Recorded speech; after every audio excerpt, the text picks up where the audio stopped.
Olá pessoal, sou o professor Paulo Ezequiel e hoje no nosso curso de Química Geral falaremos sobre noções básicas de tabela periódica. Nós vamos falar que o nosso foco é na evolução da tabela periódica até chegar à nossa tabela periódica atual e entender assim, a estrutura bem básica de uma tabela periódica. Vamos lá? Quando tudo começou? Na verdade, esse impulso classificatório é algo intrínseco a nós, da natureza humana de classificar, né?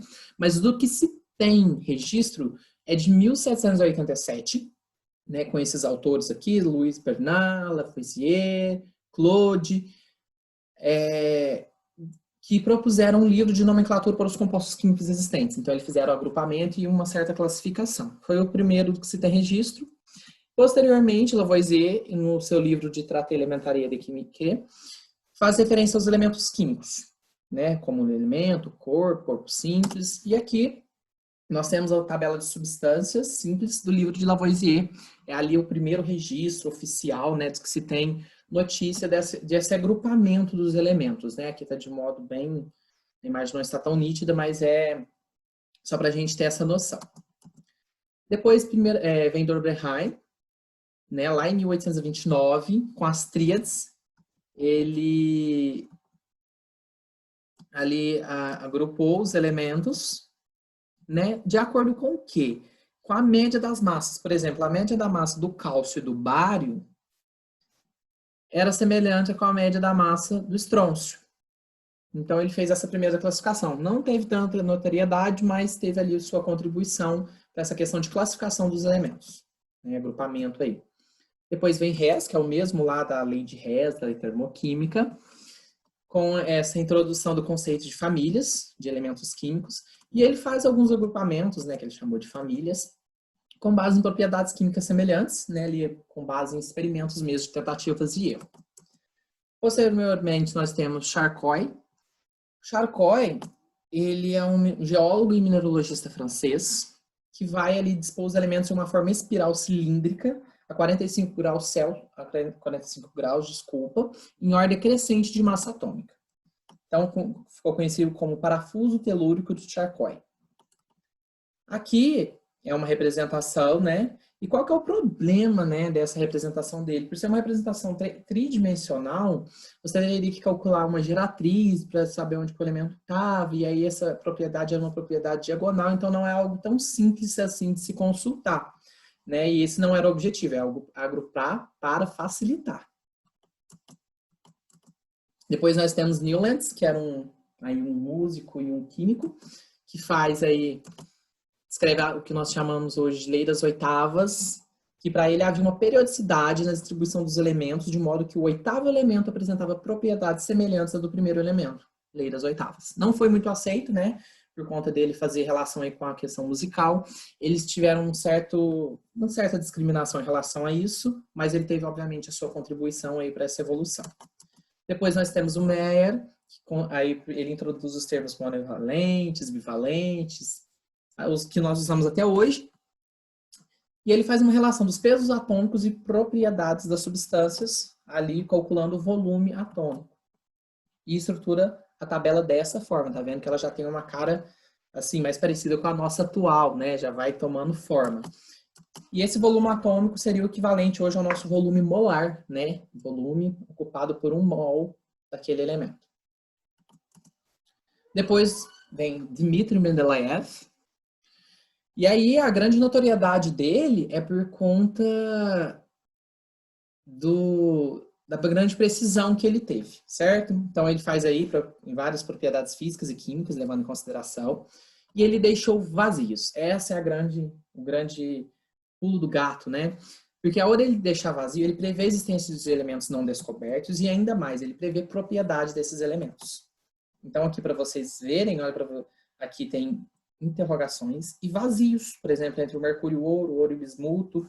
Então, ao fazer isso, ele estava prevendo que acharia elementos químicos e ainda previa propriedade. Olha para você ver que quando descobrem o galho, comparando com as previsões dele, é assim, é praticamente sem erro, né? A margem de erro aqui dele foi muito pequena.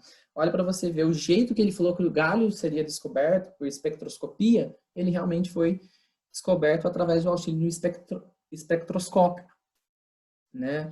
Então, é algo assim muito preciso. Quando ele fala em relação à fórmula do óxido, ele acerta 100%. Ali o peso, né, atômico não é exato, mas é muito próximo, né? Se considerar que naquela época a tecnologia era muito, praticamente nem se tinha, né?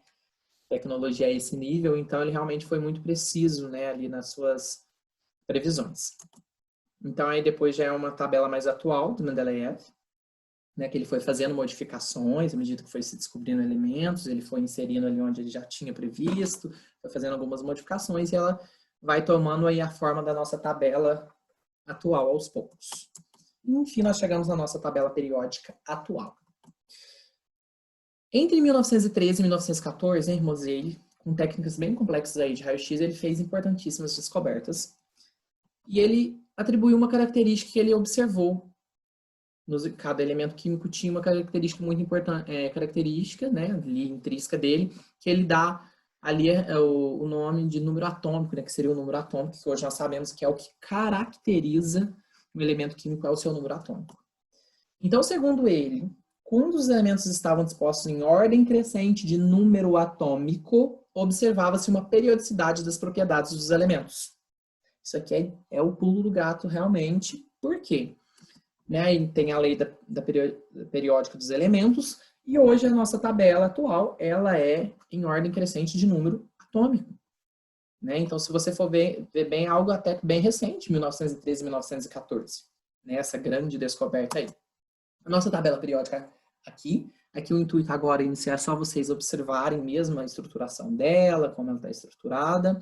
Aí aqui tem a legenda, que nós vamos comentar logo a seguir.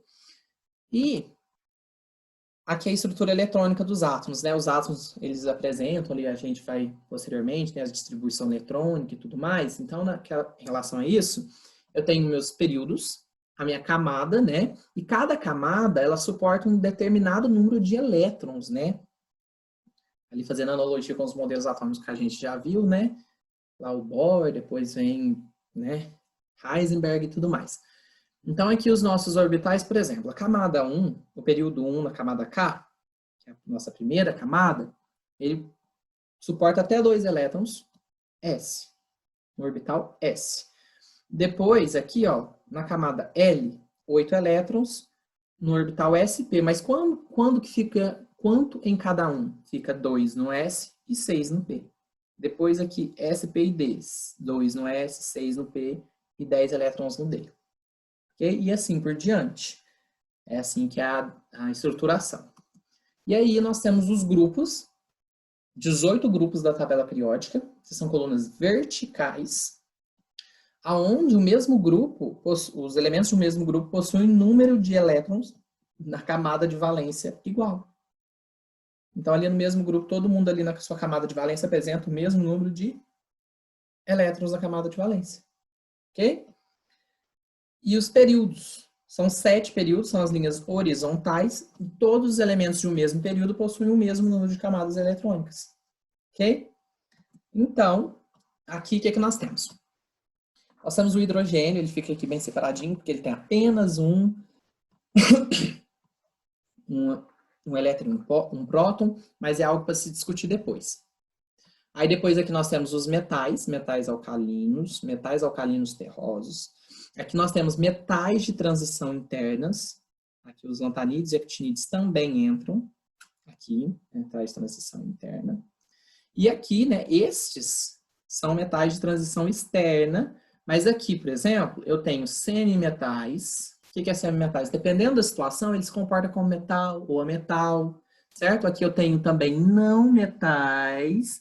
E aqui eu tenho nossos gases nobres, que não é à toa que ele chama gases nobres, porque eles têm ali características específicas deles, né? Por exemplo, eles são estáveis ali meio que sozinhos, eles não precisam de ligar-se a ninguém, porque na natureza a gente vê muito o que? Liga, óxido, hidróxido, então que esses elementos aqui vão se combinar para ficar mais estáveis, né? Já eles não têm essa tendência, porque eles já são estáveis sozinhos, assim, a grosso modo, né, falando.